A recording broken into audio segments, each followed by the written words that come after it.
Amish friendship bread. So the first thing we have to do is take a 1/4 cup of warm water and dissolve 2 1/4 tablespoons of yeast in it. So I'm just going to add that right there, and it's going to sit for about 10 minutes to activate the ingredients in the yeast. So to tell you a little bit about Amish friendship bread. Originally, a friend of yours would give you a cup of starter and then it would take you 10 days. You have to mush the bag, feed it, mush it, feed it. And then 10 days later, you add a bunch of stuff in it and you make this beautiful cake-like cinnamony bread. I am the one who is always ready to give out starters at whatever party I take this bread to. And I'm always the one who is told, please just bring us the bread. So I've learned to make the starter on my own. I sometimes keep a starter going for months because it gets richer the longer that the starter goes. But today we're going to make this starter from scratch, and then we'll follow through the process, and 10 days from now we'll have some beautiful bread. So while the yeast is activating, we're going to take a cup of sugar and a cup of flour, and we are going to mix the two together.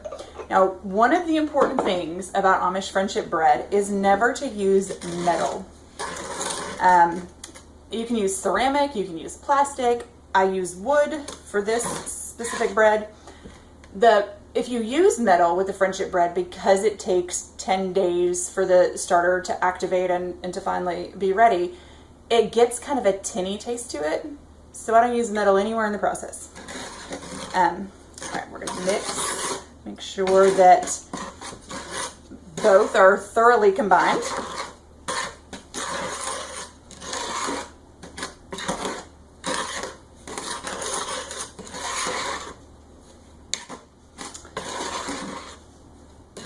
And then we're going to add the milk to it, which is a cup of milk. So we have a cup of flour, a cup of sugar, and a cup of milk.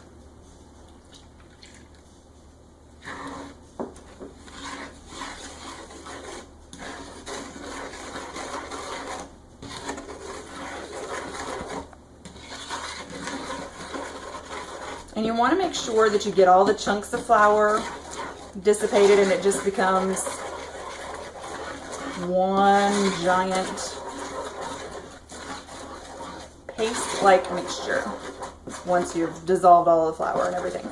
So your yeast is going to take about 10 minutes, and when it's done, we're going to add it to this process. Now that our yeast has fully dissolved into our warm water, we are going to pour it in to our sugar, milk, flour mixture. Make sure you get all of it out of the bowl.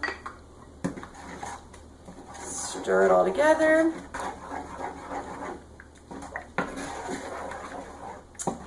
I need to get a miniature spatula to get the rest of that out.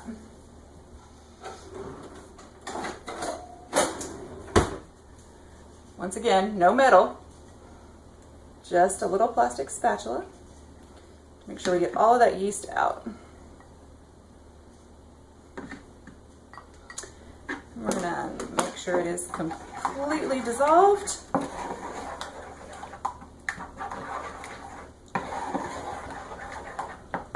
And we're gonna put a towel over our mixture and wait until it bubbles up, which could take about 35 minutes, maybe an hour.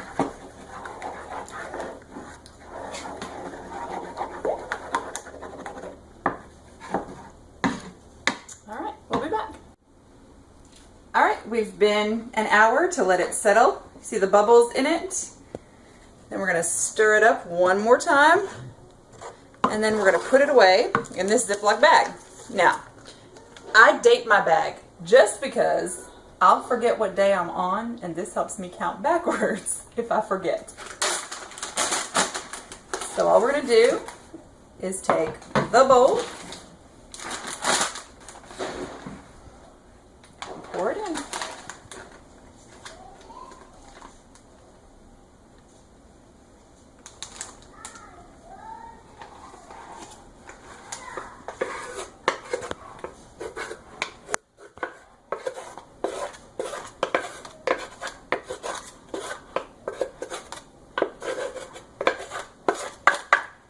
And that's all.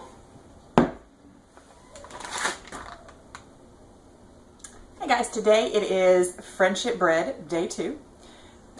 All of the gases in the yeast have created this giant bubble inside our Ziploc bag. And so what we have to do is open it up and let that gas out. If you don't, your bag will explode and you will have a very big mess. So the other thing we have to do is, once we have released that gas, zip the bag back together, and we're going to mush the ingredients around just to make sure that they don't separate.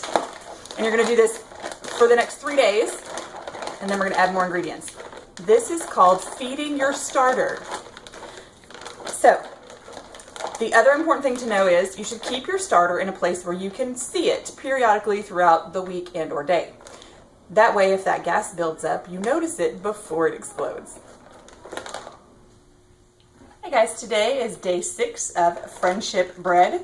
Every day we have opened this up, mushed everything around, but today is the day we feed it. So we're going to add a cup of sugar, a cup of flour, and a cup of milk. And all you're going to do is reseal the bag. Make sure it's sealed. Otherwise, you're going to make a giant mess. So seal the bag up and mush everything around and make sure it gets mixed. And then we're going to wait another 4 days, opening it up, mushing things around, letting the gas out, but mushing all the ingredients around. And then on day 10, we will bake. It is baking day, day 10 of friendship bread. So what you're going to do is take that Ziploc bag that has been filled with all your yummy goodness. We are going to pour it into a bowl. Once again, not a metal bowl and not using a metal spatula or a metal whisk. I have these fancy silicone whisks. It's got a metal handle, but the end of it is silicone so that we don't get that tinny taste to our friendship bread. All right, so that's our starter. To this, there's a little more in there. We're going to add a cup and a half of sugar, a cup and a half of flour, and a cup and a half of milk. Once it is thoroughly combined, we would normally separate that into different bags to give out to your friends. We are not going to do that because we don't have any friends who are going to spend 10 days cooking friendship bread. So for me, I'm going to then divide it 1 cup at a time and mix it with the rest of the ingredients and make friendship bread. Or I might make 2 cups at a time just because that'll probably make my life a whole lot easier.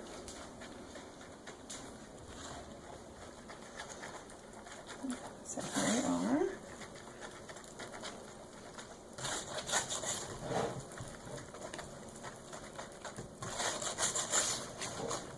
Just make sure it's thoroughly combined. And all those flour bubbles or chunks that you see in there, we're going to whisk out as we go along. Alright, so if you want to from here, you would measure out 1 cup, put it in a gallon-sized Ziploc bag, along with the instructions, and give it to a friend so that in 10 days they too can cook friendship bread. Or you can freeze it, or you can just make friendship bread today. Alright, our starter is ready, so the first thing we're going to do is spray our pans. Now I'm going to make 10 little bitty loaves because we're going to give these away as gifts. So we're going to spray them with Pam, or whatever cooking oil you have. My mother-in-law uses straight shortening, and she rubs it on with her fingers, and she's very meticulous about it. I'm a little lazy. I mean, I have 10 days to cook bread, but who has time to use shortening on the pans? So the other thing we are going to do is take 4 teaspoons of cinnamon and a half a cup of sugar, and we're going to combine them. And then we are going to sprinkle it on the bottom of the pan so that every bite of your bread has a little bit of cinnamon sugar on it. So here's my sugar, my 4 teaspoons of cinnamon. Mix it up. Like the mixture that your mom used to make you cinnamon toast with when you were a kid. My mom did, anyway.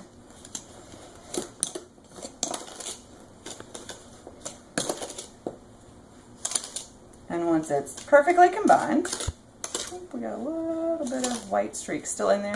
All right, we're gonna drop it by spoonfuls, but then we're gonna rock it around until it gets on all sides. And then you can pour the excess into the other pan, because you're just gonna have to keep doing this as you go around.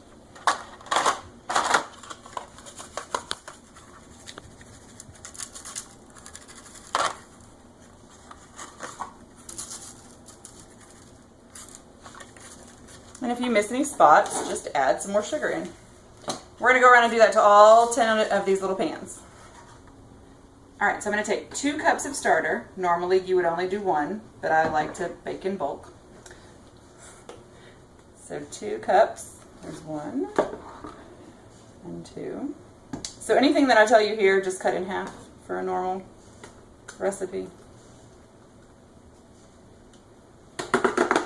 Alright, and the other fun part of friendship bread is it does not matter what order you add the ingredients in. There's no special formula that makes it taste better than any other way. Pour everything in, stir it together, it'll work itself out. So I have 4 teaspoons of cinnamon and 1 teaspoon of nutmeg that I've put in one bowl together. A teaspoon of salt, a teaspoon of baking soda, 3 teaspoons of baking powder, that's your leavening agent, a teaspoon of vanilla, a cup of milk, 6 eggs,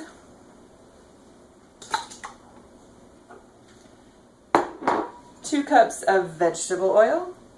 I don't know what you're thinking. This is a whole lot of liquid. Well, now we are going to add 2 cups of sugar, 4 cups of flour, and 2 large boxes of instant vanilla pudding. You can use different flavors. We did pumpkin pie spice last year, but I couldn't find it this year. It was very sad. I've done chocolate, although my husband will tell you that it wasn't chocolatey enough for him. There was just a subtle hint of chocolate. And I think he prefers his chocolate to smack him in the face. I've done butterscotch. You can use any type of instant pudding. Just make sure you get the large boxes or 2 small boxes. So now we're going to take that silicone whisk. This is the bigger one because I got more stuff in here. And we're going to mix it together. The other thing that you can use is a wooden spoon. And I might get to that if this doesn't feel like it's mixing well enough. Nope, looks good. And you see how thick it is? It's almost like a dough more than it is. This is a very cake-like bread. And I don't know if I mentioned it earlier, but if you have cinnamon sugar left over after you dust the pans, hold on to it, because we're going to sprinkle it over the top after we fill our pans. All right.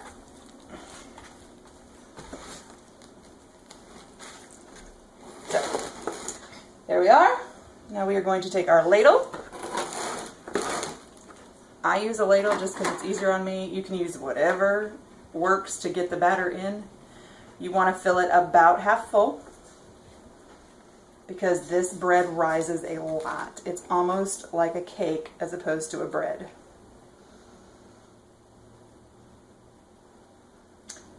And there you are. We're going to bake these in a 325-degree oven for 30 minutes. But I would check on them. You don't want them to get too dry. And about the last 5 minutes, you're going to want to sprinkle them with cinnamon sugar. Some people do it before they bake them. I like to do it right before they're done. It's all a matter of preference. And if you don't have enough cinnamon sugar left over, just go ahead and mix some more. No one has ever said that friendship bread had too much cinnamon sugar in it. Never. So it took us longer than the 35 minutes. It actually took an hour before they were set and not jiggly in the middle. But here is friendship bread.